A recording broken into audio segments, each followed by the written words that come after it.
Today I am reading from the book Spirit of Homeopathy, book written by Dr. Rajan Sankaran, and the chapter 21, Treating the Present State. The body and the mind have both possibly gone through several states in the past, each of which has left a mark. It is also possible that this state now exists in the silent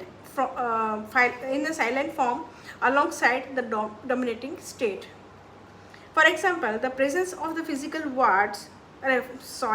presence of the typical warts, corrugated nails, and hairy body give ample evidence that at some time the person was in a thuja state. However, at present, these are not the prominent symptom right now. The person has a tremendous restlessness, thirst for sip of frequently water, loss of weight, and severe burning in an eruption, which is better from warmth. The present symptoms indicate the arsenicum album, despite the fact that thuja signs still exist. However, they are neither active nor predominant, and therefore not the present state of the person. Our totality should be the totality of the present state.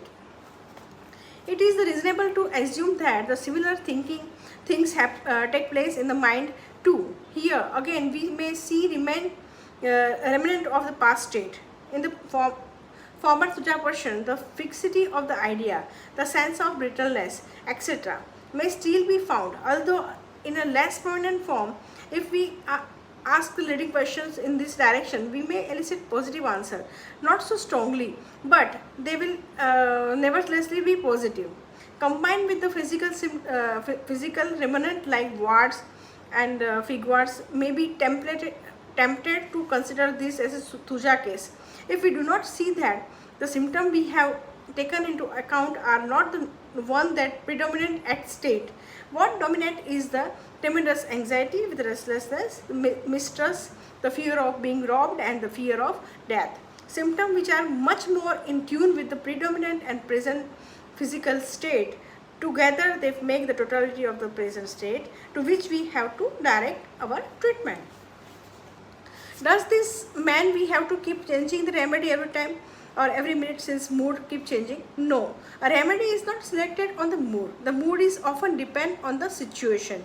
From the mental symptom which are prominent at the moment, we have to identify those features which are unstable or out of proportion to the situation.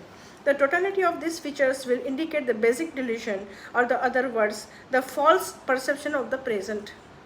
This is what need to be treated. So we have to see what it is in the person that is not adapted by the present situation. When we are able to see this, it will become clear that the state does not change as often as we think. The change are only superficial, and the basic state, means which comes from the basic delusion, remain the same, even though there may be different expression depending on the situation.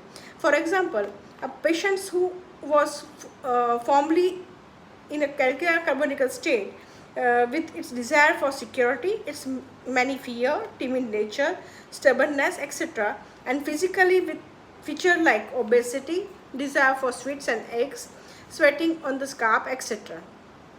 Will have some of these features in the less intense form, even when he goes into the state of stramonium. At this time, however, this will not be the prominent feature.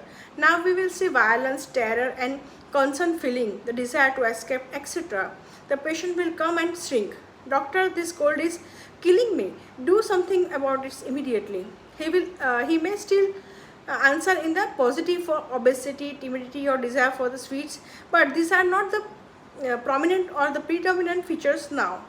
If we fix our mind on Calcea carbonica, we shall see only that. But if we set our mind on the patients, we shall be able to see the present state, which is stramonium. Thus, understanding should make us cautious, especially with the patient who have had multiple states in the past.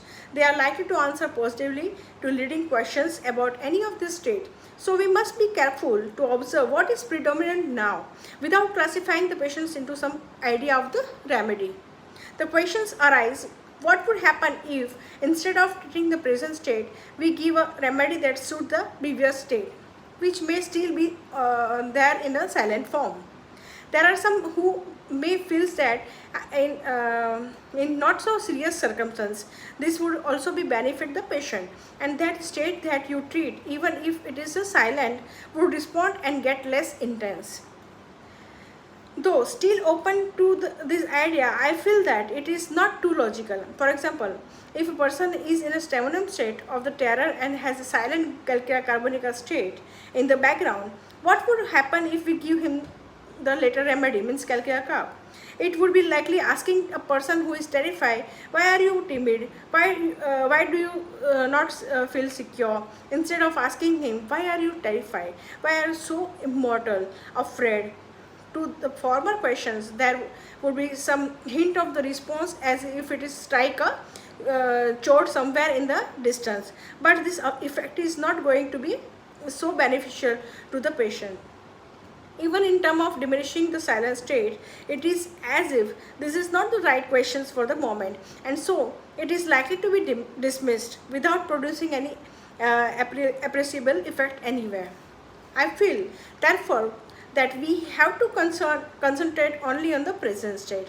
The way to do this is to be unprejudiced observer of what is happening in the present and of what is not adapted to the present situation. Such unprejudiced observation is a fundamental requisite of the good case taking.